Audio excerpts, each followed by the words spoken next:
Welcome to the Determinetruth Podcast. Want the truth? You can't handle the truth. Where we aim to explore questions of truth, the scriptures, and what it means for the church today. Here are your hosts, Rob Dalrymple and Vinnie Angelo. Welcome in. This is take two again. This is another ADD episode. Let's see how this one goes. But we are in 1 Thessalonians. We are taking a somewhat sidebar but related conversation.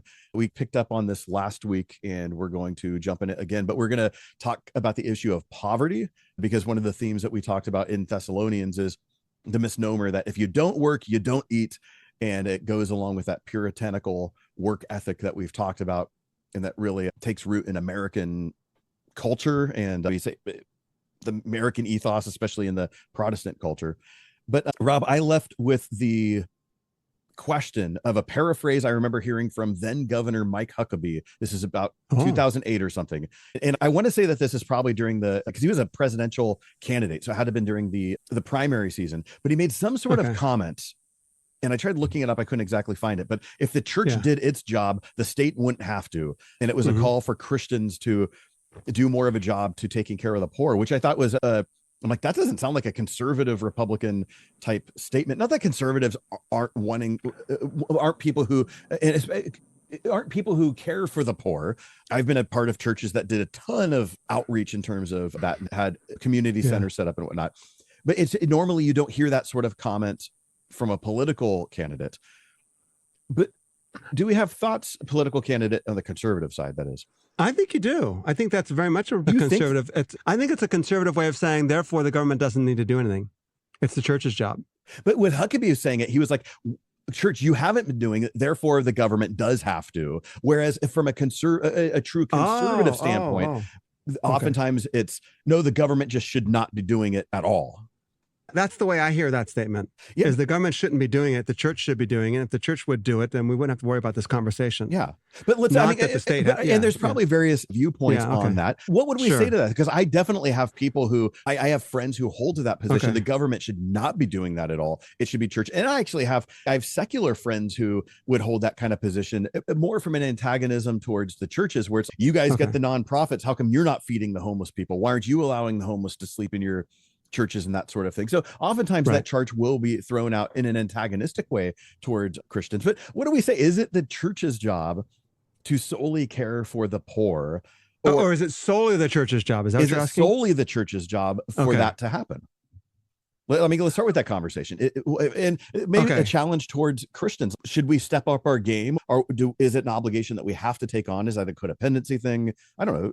What do we have basic thoughts on that? How about this? Let me give a introductory comment, and then I think let's save this conversation to the end of today's discussion, where we have more of a framework. The first thing I want to say is we are not having a conversation about politics right now or economics right now. We're having a conversation about what does the scripture say that the church should be doing and should not be doing, whether it's individual Christians or the church as a whole, like your local church or the larger church. That's the focus of our conversation. And that's because that's our lane that we stay in, because that's where our training is. Exactly. We're not lawyers. We're not policy makers. That's not our area of expertise. So we don't speak economists. We don't speak authoritatively on that subject. Exactly. But there should be the question is whether or not the church should speak into that. And that's what I want to address at the end of this. But the reason for saying that at the beginning is because what happens when we have these conversations, even within the church, is this is human nature a little bit, but this is also the propaganda of the empire that we all have to worry about, is that we immediately think of, what's that pastor, what's that teacher, what's that podcaster saying about this issue, and how does it affect me and my pocketbook or my political viewpoint? And therefore, I listened or I don't listen based on what I think he's saying or she's saying. And I think what we want to encourage you to do, the listeners, is to say, let's wrestle with the text. Let's wrestle with Jesus. Let's wrestle with the ethic of the scriptures when it comes to economics, when it comes to all these issues of care for the poor and everything else. And then after that, let's figure, okay, now what does this mean for our politics? But let's not put the politics at the top of the conversation. So let's address it that way and say, let's talk about what the church should be doing. And then when it relates to the state, what's the church's role with regard to the state? Whether it's advocacy or whether it's prophetic word into the state. So what you're saying, if I'm hearing this, is let's develop the principle. And the principle is trans-governmental or transnational, meaning this is the Christian principle that regardless of where you live as a Christian, as the people of God functioning within a church, this is the principle that we ought to live by.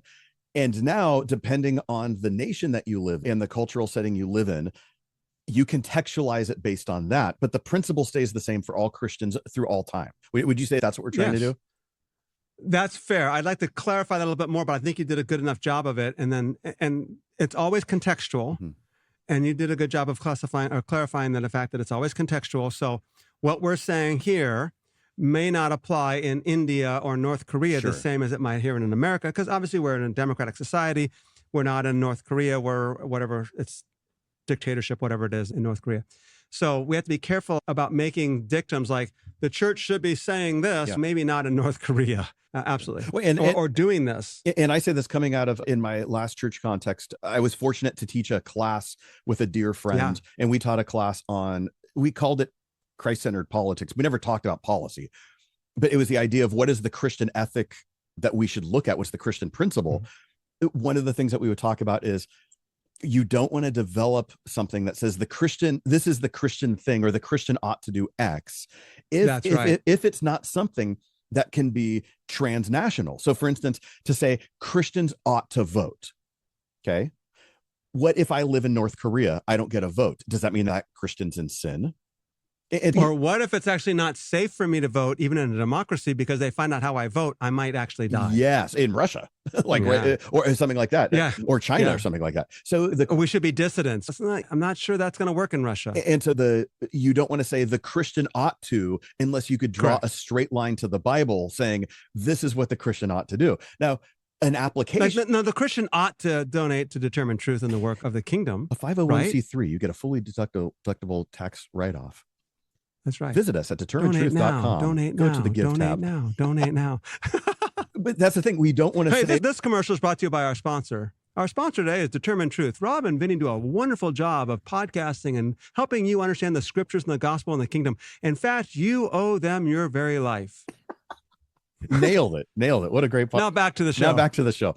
But the thing is, we want to make sure that we are very discerning when we say the Christian ought to X or the church ought to X, because if that means you ought to, there's a responsibility there. And if you're not doing that, that means the church is in error or sin or something like that.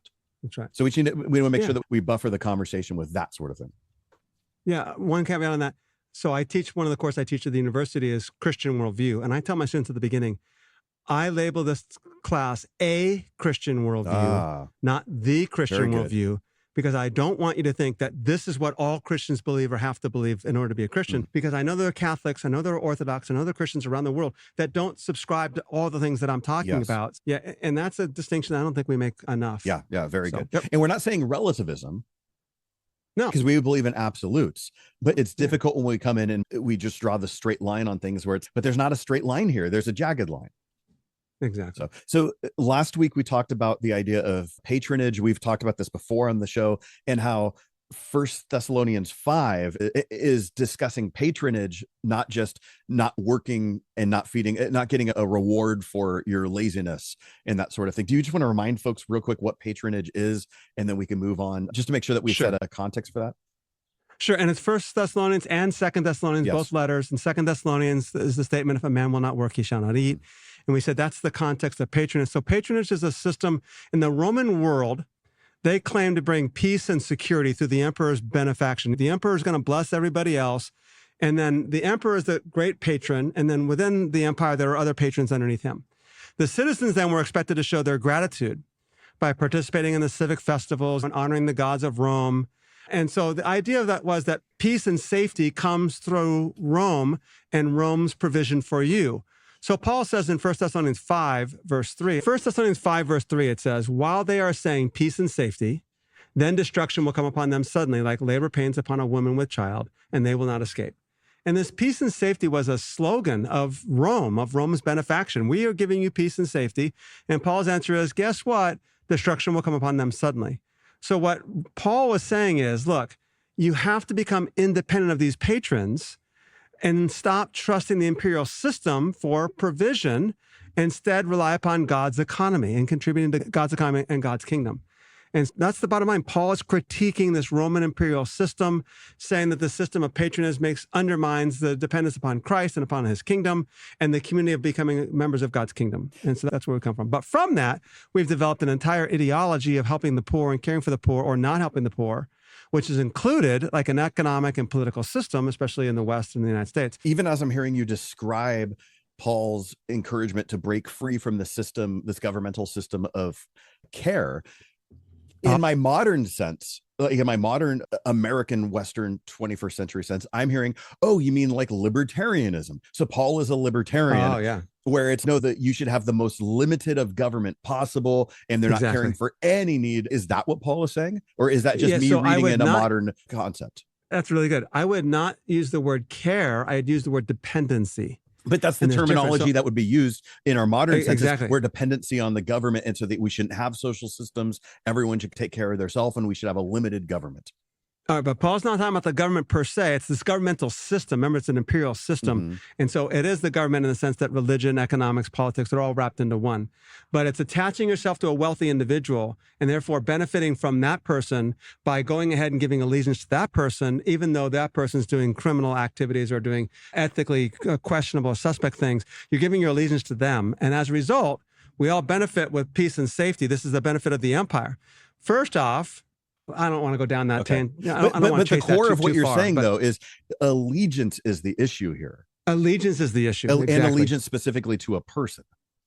An allegiance to an individual and this unquestioning allegiance to that individual so that you are endorsing and condoning. That speaks a lot to today. Sure. You're condoning and supporting what that individual is doing, even though they're doing things that are unacceptable or attributing it to the gods. Remember, so you have to include the religion side of this as well, because it's the gods we give the thanks for the festivities were in honor of the gods.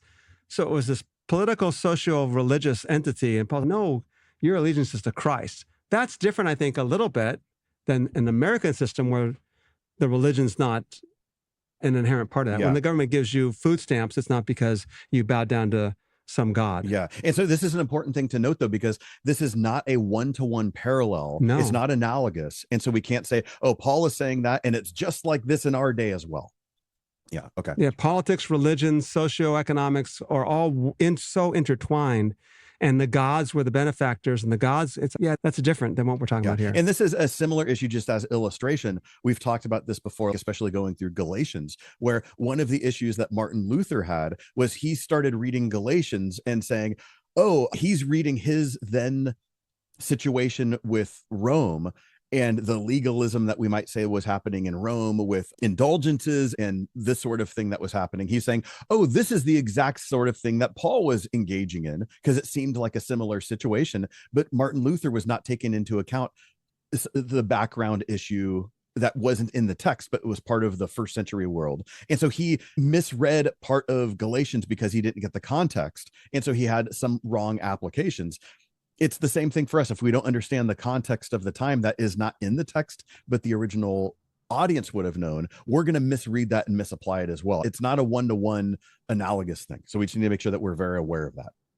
Yeah, absolutely. So some conversations to have then when it comes to economics and gaining from others or not gaining from others, or even what we've talked about taking care of others and what the church's role is, the amount of poverty in the world.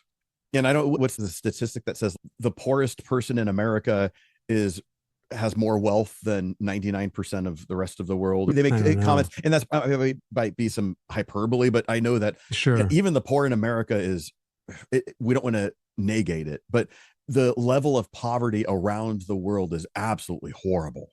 And so we're not excusing what's happening in America, because there's a lot of issues that happen in America, but we don't want to just say, oh, poverty, you mean like when I think of downtown Oakland or something like that.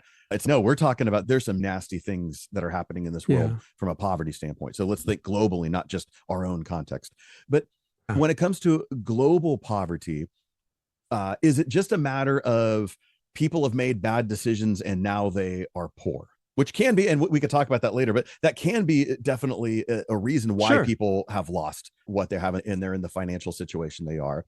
But it's not a one-to-one indicative situation saying you made bad decisions, therefore you are poor. Is it easy enough to say that?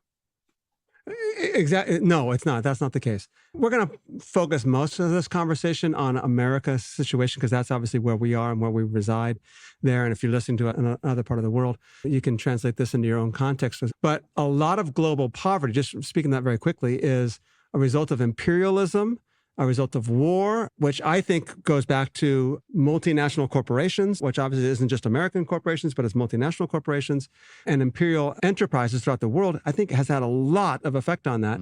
And we're doing some series on our immigration series on the Determined Truth YouTube page under the playlist Immigration, discussing this, having conversations with scholars, historians, and experts on the global crisis, especially looking at Central and South America and saying, yeah, what's happening in Central and South America and the chaos in those countries is actually largely influenced by American corporate interests, if not global corporate interests there.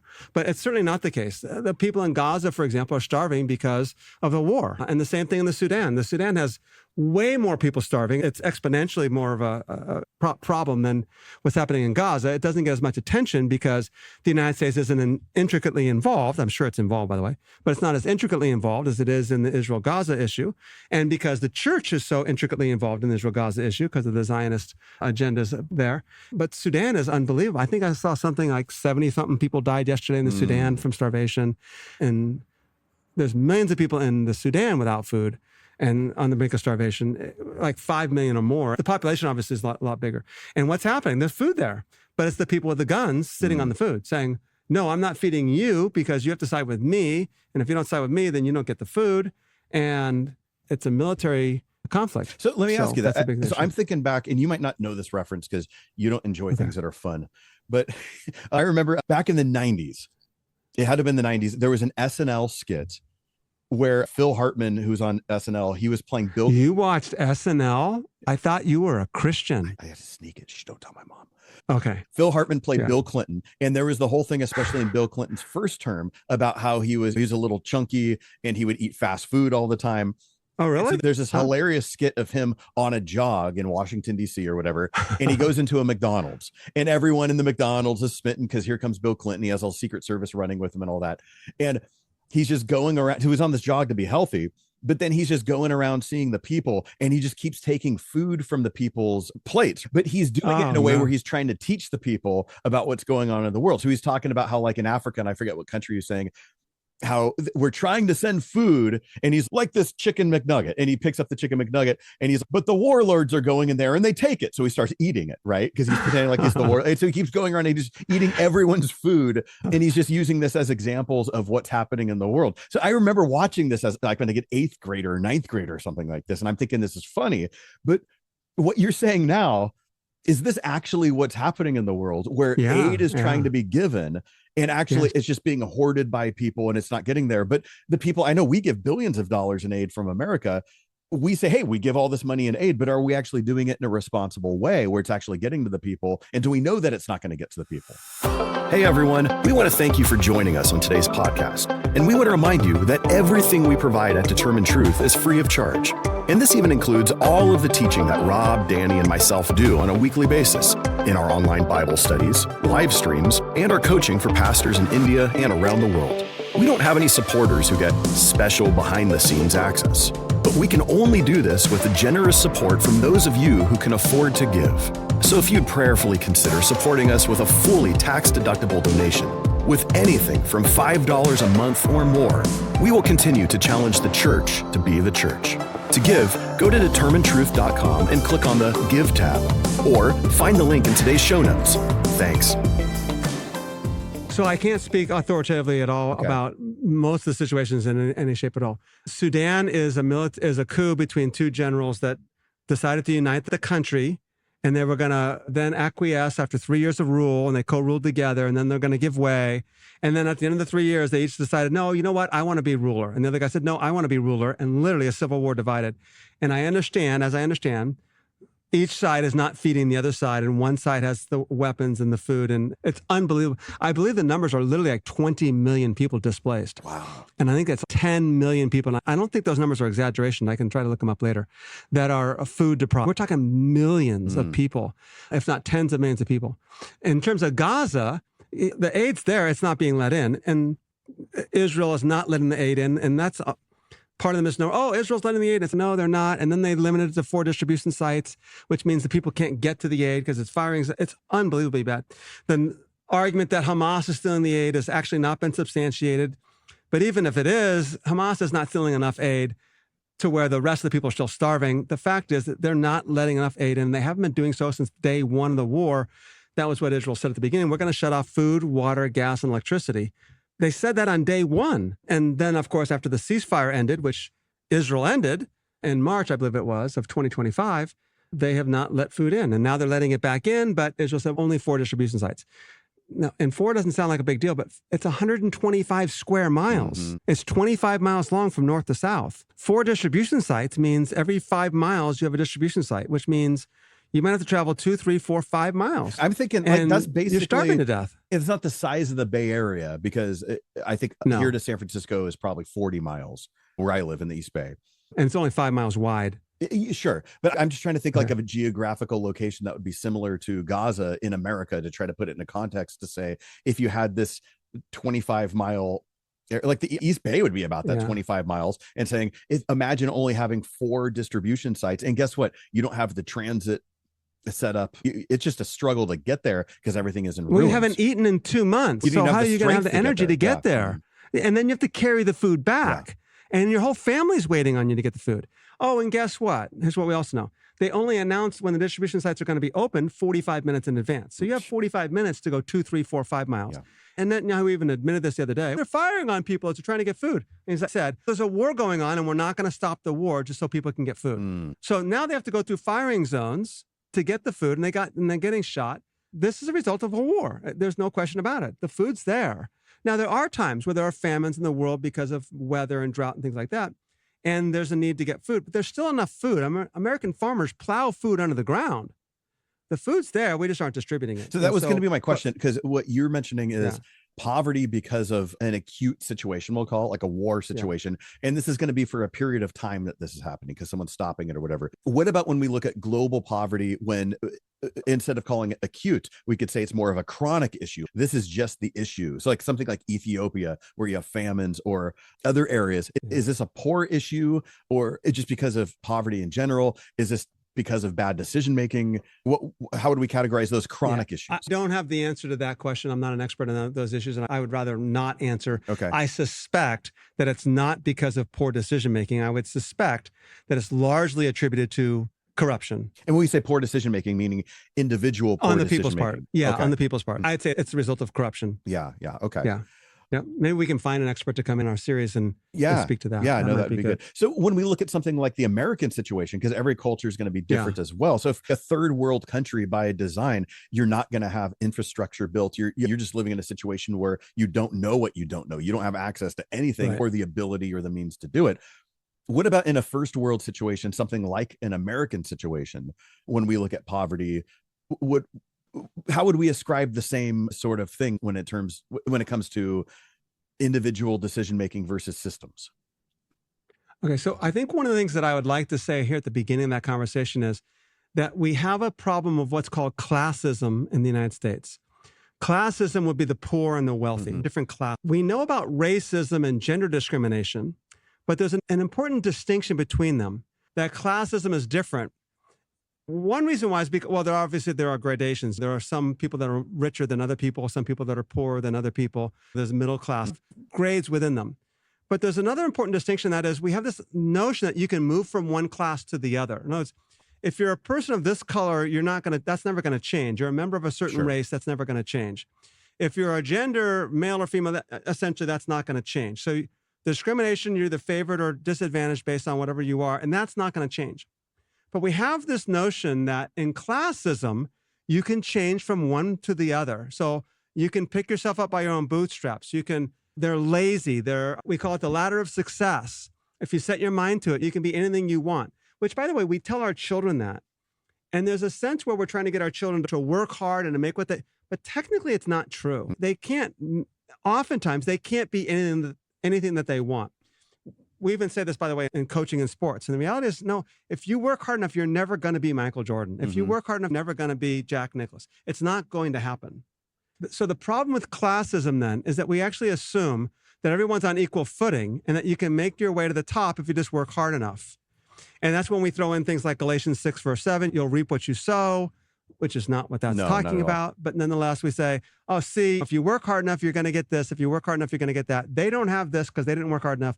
I have this, or we have this because we worked hard enough. The reality is that is fundamentally not true. There's an element of truth in there, but it's fundamentally not true. And here's the reason why I think that is this. One of the things that I think needs to be pointed out is that one of the key ways to escape poverty, and I'm not talking about, okay, somebody can be a great athlete and they can get this $20 million contract. Okay, they can get generational wealth because of their athletic ability. Those things happen. But for the most part, the primary way to escape poverty is through education. And the reality is, and I noticed this, by the way, a number of years ago, 15, more than that years ago, I went to Nigeria first. I think it was one of the first places I went to teach. And you see all the kids wearing uniforms in school, in the schools, and like, oh, that's cool. And then you find out that the only reason why these kids go to school is because the parents pay for the uniforms. And the idea was behind that is the kids that are in the slums don't look like they're in the slums compared to the kids that are like not in the slums because there's levels of poverty. So they're all going to look the same. So they're not bullied. Okay, that's cool. But they can only go to the school if the parents can afford to pay for them to go to the school. Education is not provided for by everybody. And I thought, oh, one of the things that makes America great, right, is we have education. It's free education for everybody. I thought, that's great. And by the way, in much of the world where schools are, where the parents have to pay for the kids to go to school, talk about gender discrimination. If the parents can't afford the kids to go to the school and they can maybe afford for one, it's always the boy. Go. Yep. The boy's going to go. The girls aren't. And you think what happens to the girl? If she doesn't get an education, she might get married off at 13 or 14 because the parents need the money, depending on how the betrothal system works. And now she's 13 or 14, she's married, but she has no education. And if she was educated, by the way, at age 14, she doesn't have a sufficient education. So she can't get out from a bad, abusive marriage because she has nowhere to go. She can't get a job. She can't provide for herself. So the gender discrimination in education is a huge issue. To educate these girls is to give them a hope and give them a future. It's the same thing in the United States. The problem is, and I didn't know this, shame on me. And I always say, by the way, I think we've had this conversation or somewhat similar ones before. I grew up in American public schools. I went to Cal State Hayward for my college degree, California State University. I'm a product of the public system and the state system at least through college. And I did not know much of what was happening with the educational system in the educational system in the United States. The educational system in the United States is not equal. Yeah, every kid gets to go to school, but the primary funding, and I know you know this, for schools is actually property taxes. And so I always wonder, like, when we were moving from this city to that city, my wife was like, we're going to live over here because they have better schools. And I didn't make the connection, oh, they have better schools because the source of money is from property taxes and those homes cost more money. But you get better schools, your home has more value because the schools are better. They work hand in hand. Those homes are depressed because the schools are bad, and the schools are bad because the homes are depressed. It goes hand in hand. The problem becomes the discrepancy between the wealthier schools and the lower inner city schools. The wealthier schools, the national average in the United States, I'll be quick on this, but just to throw some numbers out. The national average per student spending in the United States is $15,600. That's 2023 numbers. The wealthy school districts average between $20,000 and $30,000 per student. The poorer students or the poor schools average $10,000 to $12,000 or sometimes even less per student. Now that means that in the wealthier schools, they're getting $5,000 to $15,000 per student more into that school. If you have a school with a class with 25 students, the wealthy schools have $125,000 to $375,000 more annually per school just for those students than the poor schools do. And that's for 25 students. So if you got a school with 250,000 students, now we're talking about $1.2 million to $3.8 million difference. And schools that have 2,000 students, like the big high school, you're talking tens of millions of dollars of difference. And so the reality then is, and you know this because you've spent a lot of time in the public schools, probably high school is like the best 10 years of your life. Actually, the 10th grade was the best 3 years that I ever spent. And the best part of it was that finishing up with my dad was actually really cool. That was the best part. Being there with my dad and graduating with him. That's funny. Anyway, just kidding. I actually don't know if my dad ever even graduated from high school. Oh, that's funny. That might be an interesting discussion, which I'll never know the answer to. But nonetheless. Even with funding, though, because I'm hearing you say this, and I'm interested with the stats, like how much is more spent in higher socioeconomic schools than lower ones. is that just what's being funded by the school district? Because I think there's numbers that can't be accounted for, usually aren't accounted for. So I'm thinking I spent years teaching in public education as a marching band instructor. And so I'd be hired by schools as an extracurricular coach to come in and teach the drummers for the marching band. They would do that. So I taught at every kind of school in the Bay Area. And there's some schools that I would be the only instructor and they could pay me to come in one day a week and they couldn't pay a lot. And the kids get a couple hours a week with a coach. And that might only be for a couple months a year. Whereas I could think of another school, and it was in the East, it was the city neighboring where you grew up in. And so it was in Pleasanton. Okay. And guess what? These parents had money to spend and they knew how to fundraise and they had the ability to do different kind of fundraising and whatnot. And guess what? The last year I taught at this school, our marching band staff budget, for all the instructors we had just for the marching band season from August through November, I think it was $25,000 that we were able to raise for instructors for that, and that's not including the rest of the year we had people coming in. So even that this is education that they already had at this school, 2 full-time band teachers because they had so many kids in the band program. Yeah. Because guess what? You have kids who actually play instruments and had lessons and that sort of thing. And you didn't have this in the other school districts. So you have so many kids that you need to hire a second band director because there's so many band classes. And it's not just the band teacher who's teaching them. In this case, a great band teacher he was a trombone player. How is he going to teach the drummers? They were able to hire multiple percussion instructors because I was in charge. I had 3 other people working for me. So these kids, how much money is being spent on them, not just to have a band teacher who's really good, also 4 other personalized instructors just for them. And so that's the type of thing. The other schools that I was working at, I would go to Oakland 2 days a week. They didn't have that kind of funding, right? The only reason they had funding for me is because they were able to get a grant. But so it's one of those things where how much extra things are not being accounted for that happens with coaching and education that might not be represented on the listing for what the kid's actually getting in the classroom, but the other kind of education that the kid is going to be getting just throughout the year in other areas that helps form them. Yeah, that's a perfect illustration. Was there a question in there? No, it's just more an example of, I think even in the American system, when it comes to money and especially education, we need to rethink how we think about it. And it's not like either think this way or that way. Even the push you hear about, and my wife, she teaches public high school. She's been doing it 20 whatever years. In the school that my wife teaches in, of the 3 schools in the district, it's the lowest socioeconomic school by far, where it's going to be like 50% low income, lots of issues, lots of disciplinary issues, low grades, low academic achievement, less resources. Even yesterday, she was in a meeting with someone from the district, and the district person was talking to them about saying, okay, remember when you have your printers in your classrooms as teachers, and one of the teachers is, we don't have printers in our classrooms because the other 2 high schools in the district, all the teachers get printers, but my wife's school doesn't get printers. The lower funding. But guess what? When you have a lower socioeconomic school, guess what you're going to have? Poorer performance by the students. Exactly. Because guess what? The students don't have their needs met at home. They don't have, a lot of them don't have 2-parent households. The parents, most of them don't go to college at the same level. The other school in town that's a very high functioning, high socioeconomic school happens. And so we see like the test scores and that sort of thing, the fights, what's happening at the school versus the other school in town. And you've had a lot of teachers from one school transfer to the other. So what we say, the teachers obviously aren't doing their job at this one school. Why are we funding these things that are performing so poorly? Why are we doing that? We should pool the funding. And it's just an ignorant way of looking at things to say, you think my wife, if she went to the other high school and was the same teacher and had better results, is it because she's a better teacher now and she should be rewarded for that?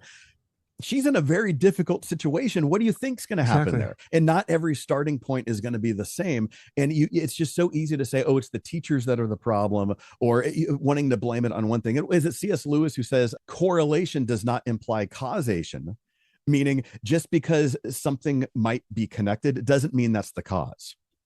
Right. And that's where we just need to look at the education system in general and say, we just need a different way of looking at it rather than just these quick ways of throwing critique at it and saying, it's just obviously this or that. There's a bigger system in play, and usually complex problem have complex answers when you're trying to fix it. All right, so you gave a lot of good information that covered a lot there's of what a lot we of wanted stuff to there, address. Wonderful job. And the reality then is these kids, they start with the inner city schools, who are seriously less funded schools. The quality of teachers are not as good because A, they're going to pay more money in the other schools. There's a lot of teachers who they can't teach in that district because it's so Exactly. difficult. And so the only teachers you actually, because I work part-time at an adult school, and in that district, it's very hard to attract teachers because it's so difficult to teach there. So the only teachers you could get are young teachers, sometimes don't even have credentials yet.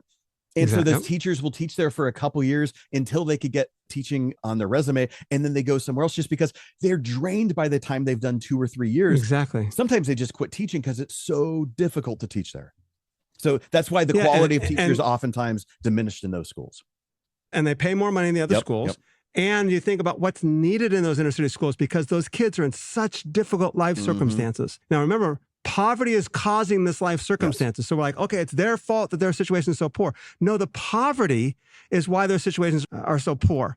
And it's just a cycle that just keeps reinforcing it. And there's more to discuss as we go on this. So you get better paid, more experienced teachers at other schools. You get advanced courses, AP courses, and all these arts and labs, smaller class sizes. You get more counselors, librarians, and support staff. And then you have up-to-date technologies and facilities. You get a printer in your classroom, but obviously way beyond that as well. The poorer schools have more difficulty with staff and hiring staff. They have less electives. The buildings are old. The textbooks often need to be replaced. Some inner city schools don't have textbooks with all the pages in it. Remember, Vinnie, when we were working together on staff at a church and you were at a satellite church, there was a person within our congregation that worked in Hayward, which is East Bay, south of Oakland, pretty depressed. And she would come at the beginning of the year to us, a number of us, including she had a number of individuals that she was close with in the church. And then it would come to me and others trying to raise money so she could buy pencils and paper for her students because they didn't have basic necessities like a pair of scissors. I think she taught 4th grade. They didn't supply that for her own classroom. She had to supply it herself. So she would come to the church to raise money for that. So you start thinking about what these students don't have and how are they going to get success. And then you add the fact that these students need more counselors. They need better administrators, more trained administrators. They need teachers that are more trained and equipped to handle their situations, to care for them, to support them, because the kids have such trouble at home. They have such trouble in their community because their dads are in prison or because of this is going on there, because their mom's working 2 jobs, because all the abuse that happens. And don't blame it all on the crime because of their poverty, because the reality is poverty relates to crime. Absolutely. So all these things go hand in hand. So the point that we're making, or I'm trying to make, is that poverty is the cause of all these things. And these kids start in poverty and they can't get out of it. The other thing to add would be that poverty affects their work performance. Poverty creates a sense of hopelessness. They don't have the same motivation that others have. They know they don't have the same advantages. They know they're not getting the same quality education. Why should I even try? It didn't work for my parents. All that stuff feeds into it. They're often marginalized. They have feelings of isolation and resentment. They feel exploited and vulnerable. All these things happen because of the lack of funding for the schools. So if we're going to help these people out of poverty, one of the first things we can do is help fund their schools. Now, I won't answer the question that we opened with. Maybe we'll say that for a little bit later. But the reality is, the more poorly funded a school is, the more likely the child is to perform below grade level in reading and math, the less likely they are to graduate on time, the less likely they are to enroll in college or even complete college. And the result is they can't get out of this cycle. So there was a 2020 research from the National Bureau of Economic Research, by the way. This guy did a paper and he said that there's a 10% increase in per pupil spending throughout a child's time in school will lead to a 7% higher wages in adulthood of a child, and a 20% reduction in adult poverty. There's our solution. There's one of the solutions now, that alleviating poverty is one of the crises, and the crisis is caused by the conditions that they're in, and those conditions are exacerbated by the educational system. But the educational system is not well funded. So I alluded to the fact that these students are in need of more counselors, they're in need of more training, they're in need of teachers that have more abilities. The reality is the recommended ratio of students to counselors, 250 to 1. But in urban schools, it's often 500 to 1. The urban schools, where they need the counselors more, have often half as many counselors as that becomes one of the first cuts when you have budgetary issues, because you only have to have one counselor on your staff in a school. And so that's what happens is a lot of times what they'll do is say, okay, we need to cut a counselor position. And that happened at my wife's school last year, where you start doing that because you only have to have one on staff. And these kids, what does that mean? That means that they don't get help with colleges. They don't get help with applications. They don't get help with trouble that they're having in school. They don't get the guidance that they need. The idea of a counselor is you go to a counselor and say, I want to study this. I want to do this. And the counselor, okay, let's find a good school to help you get in. Here's the process. Here's the paperwork you need to fill out. Have your parents fill this out. And all that is gone. So these kids at home, the parents are working. They're latchkey kids. There's no way they're going to figure this out on their own. Actually, one of my jobs in the school for 2 years, I worked in the college and career center as a college and career center coordinator, and they had one, because every school has to have one. They hired a second person on, and it was great because then the woman who I worked with, she had been there for 10 years. She was just doing a ton of administrative work because to keep the things going. Now that there was two of us, we were able to expand our resources. And so we were able to do so many things like work with the Latinos group, and especially to do specific college application nights in Spanish. We'd bring in translators, and you had dozens of mainly Mexican, but Hispanic kids who could come in and register for college. Their parents never even graduated high school for many of them. They had no clue how to do this. This is the first kid maybe to graduate high school in their family, let alone go to college. And it's really only happening because they had resources like us to get them to say, okay, this is how you apply for financial aid. This is how you we're going to walk you through filling out the application process. And it's having resources like that where there's kids that wouldn't do it. I remember there's a story of, and I still see this mom because she works at a local restaurant in town. She's a waitress. We had a mom come in one day, and she said, I need you to help me. Our son is a senior. My husband just left us, like he ditched us. My son, it was halfway through his senior year. He's going to drop out of high school in order to get a job because she works as a waitress at a diner. Okay. Can you talk to him? What can you do to talk him into staying? He was ready to literally drop out of school. Okay. This kid, we were able to spend time with her, she didn't know about the resources that were available, even through the county, the resources that were available. The kid was able to stay in school. He graduated high school. He was able to go, I think he went to Chico State, studied computer science. I remember after he got into college, the mom came back the next year with gift baskets for us. She's crying because she's literally, our life is only the way it is because of you guys helping us out, me and my counterpart. I still see this lady. This is over 10 years ago. I see this lady when I go into her diner. She still gives me a hug. Her son works at Google now. And she's just so appreciative because the resources that were available. I'm not saying give me a pat on the back. It's because there was a resource available. No, right. She didn't know that, my son could get a bus pass. She didn't know that there's financial aid available or just things available for them. Right. School lunches through the food banks, through local places to help them out. They lived in a little apartment. And otherwise he was just going to be one of the statistics, but his life literally turned around because there was resources available. He worked for it. He did all the hard work. But there's so many stories that I could tell of how poverty or bad decisions have been eliminated because of the fork in the road, because of a service that was available. Does that mean it's always going to be great? No. In my opinion, does that mean merely throwing more money at it's going to solve the problem? No, because I saw a ton of waste in the public schools. And so I think you would agree with that. Like, just giving money doesn't mean you're going to do well with it. A pro athlete gets a lot of money on their signing contract. How often do they go broke? Money didn't fix the problem. It's because they didn't know what to do with the money. They didn't have that system in place. But that's where I just think the systems themselves need to be completely evaluated. And I think there's a controversy from you or I on that one. But the fact is, you're not going to do better with less. And the reality is that we know that the schools that are well funded, the students do better. Yes. And it's not an absolute. And there has to be individual responsibility and all that good stuff. But the reality is, and let's add one more caveat to this, and this would be worth a whole other podcast to discuss it. But the reality is that the schools that are poorly funded, because the property tax is like 50% of the funding that comes into 40 to 50%. The houses are depressed. Now we have to have a larger conversation, which we won't do now, on American history of housing and funding and loan funding.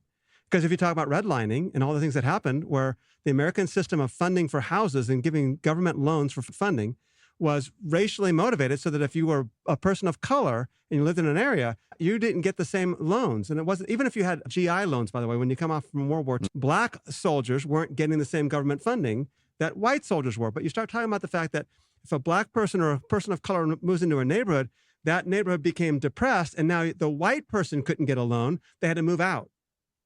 And all of a sudden now you start talking about the fact that inner city homes are depressed because, not solely, but for a great responsibility, because of racial bias in the banking industry that depress certain communities over others.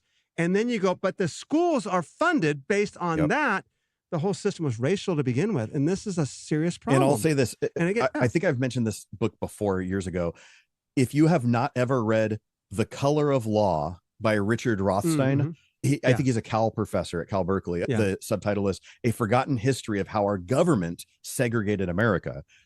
And his whole thing is, he says, hey, we all know that the South is racist. We all know that there's corruption in the East with Wall Street and with Washington, D.C., but everyone assumes that the San Francisco Bay Area is liberal.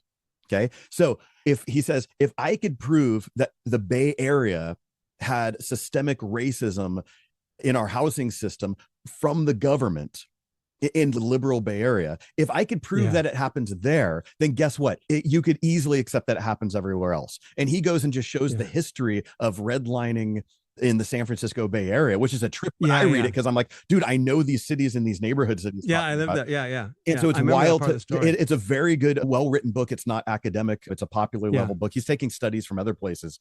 I'm looking at, as of today, you could buy it for $9 on Amazon. It's on sale right now. But I highly recommend you pick up this book. I've read it as well. It's very especially if you're skeptical about this sort of thing and you're like, oh, this is critical race theory, this is whatever.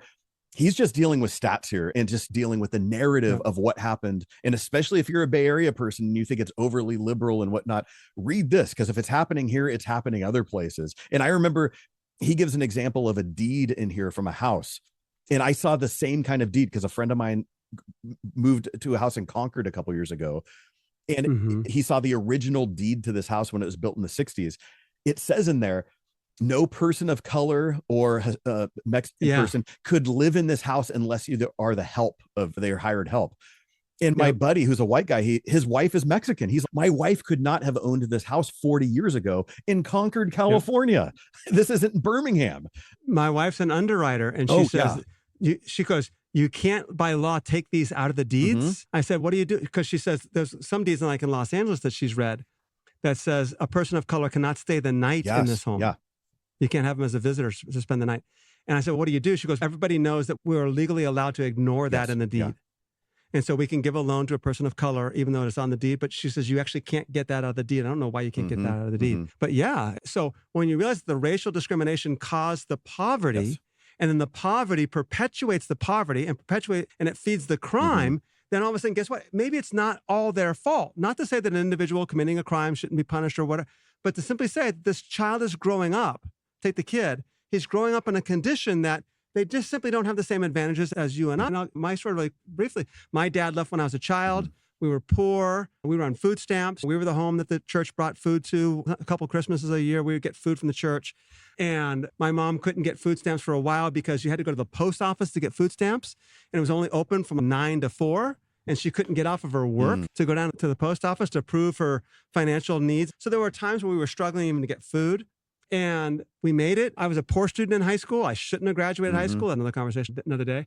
I went to a Christian college for a year and got $10,000 worth of debt and had a GPA that put me on academic probation and said, this is foolish and stupid. So I came back home with mom and I went to junior college and then to Cal State Hayward. And it took me 8 years to graduate from college. My mom was never involved in, hey, are you doing your homework? Did you get your books done? I never brought my books home my entire time in high school. I never brought a book home. Because that was never a model for me. But there was enough there that I was able to get through. And we were lower middle class for a little while before we were living in kind of the poor area of Livermore after a little while, my last 2 years of high school, but we made it. But the reality was barely. And let's be honest, my mom was getting called. Knowing that city, you wouldn't even been in that city now How financially would you been able to survive in that city?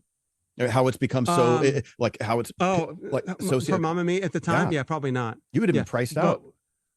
When my dad forced us to sell the house that my parents bought in 1970 or whatever, because he wanted the money, even though he never paid child. My dad never paid child support. That was part of our economic problems.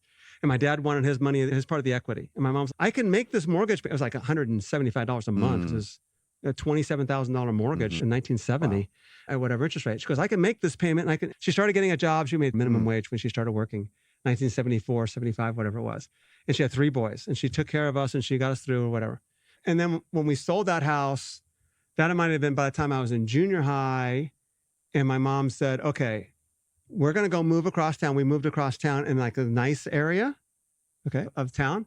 But after 3 years in that house, my mom just couldn't afford the rent. She just couldn't do it. So we moved to kind of the ghetto area it's definitely ghetto now, but it was then, but we knew people and we got along with everybody. That it was okay. But yeah, I imagine, and we made it through. But my mom was getting phone calls from the school my senior year saying, Rob's not going to graduate. Rob's not going to graduate. Rob's not going to graduate. And she goes, Rob, what's going on? I'm like, I got it taken care of, Mom. And I know this has been recorded. The reason why I wasn't going to graduate, I had 3 PE classes. I had plenty of credits. I don't know what the problem was. But I had tennis for 2 hours and we played volleyball for 2 hours. But I didn't have enough credits as it turned out. I was 1.5 credits short of graduation and coming in June. So they calling my mom saying, he's not going to graduate. He's not going to graduate. So I went to the dean. I was on the baseball team, so that kind of helped. And I said, hey, I'm apparently 2 credits short from graduating. He's like, oh, don't worry about it. He said, he literally told me this. He said, fill out this worksheet.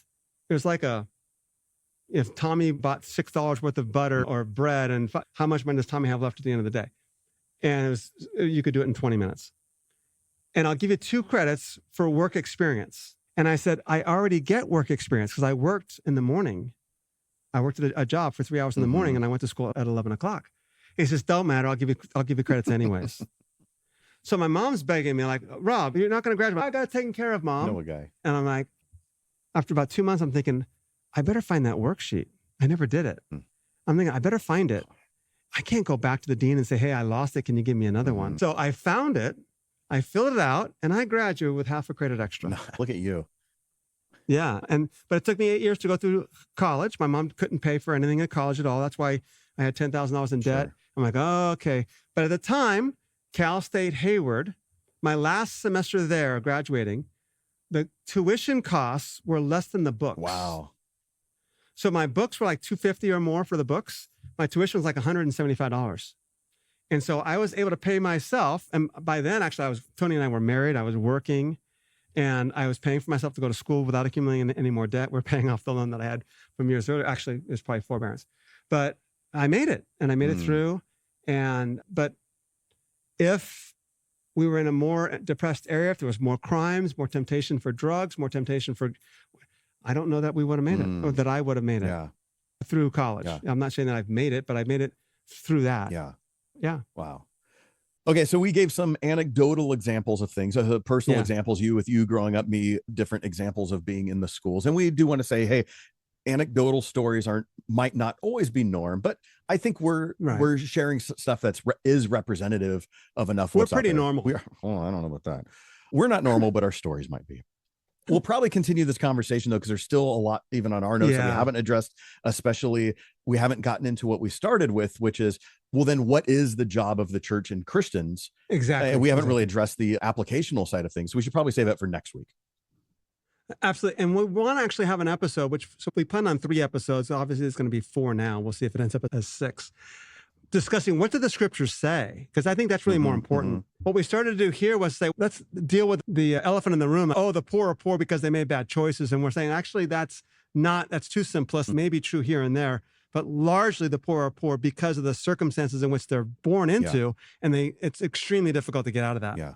And then what is the church's role? And then how does that relate to politics? We can address all that later. Okay. So, Okay. So we'll do that next week. And so next week will be more of the focus on the theology of it and the scriptural side of things. But hopefully we'll finish this conversation up first, though, because I think there's more about this classism I think we wanted to draw out before we get into that. But yeah. Yeah, absolutely. Yeah. So we'll continue that conversation. And like we said, if this is hitting you and you're thinking, this just sounds like the liberal agenda or wokeism or whatever. Like it's honestly, that's just not where we're coming from. We're saying, okay, what's an evaluation of what is, which what is just saying like, this is the data. This is just what's out there. I promise you, we're not coming in with an ulterior thing of we're trying to push. This is what is. And then as Christians, how do we address that? How do we live faithfully to the scriptures exactly in a Jesus ethic and live consistently that way? So that's what our goal is. That's right. Yep. So cool. All right, everyone. Hopefully this interests you. Like I said, check out, hopefully by the time this drops, The Color of Law is still on sale. If not, still a good book. I would highly recommend you checking that out. And we'll put it in the show notes. Yes, that would be good. Take the show notes as well. So good. All right, everyone. Check you guys out next time. I want to thank you for joining us on today's podcast, and we would love for you to share the work of Determined Truth with others. Please follow this podcast and give a review on iTunes, Spotify, or wherever you get your podcasts. Your review will go a long way towards helping others find this podcast. Then share it with others so that we can get the word of the gospel of the kingdom to more people.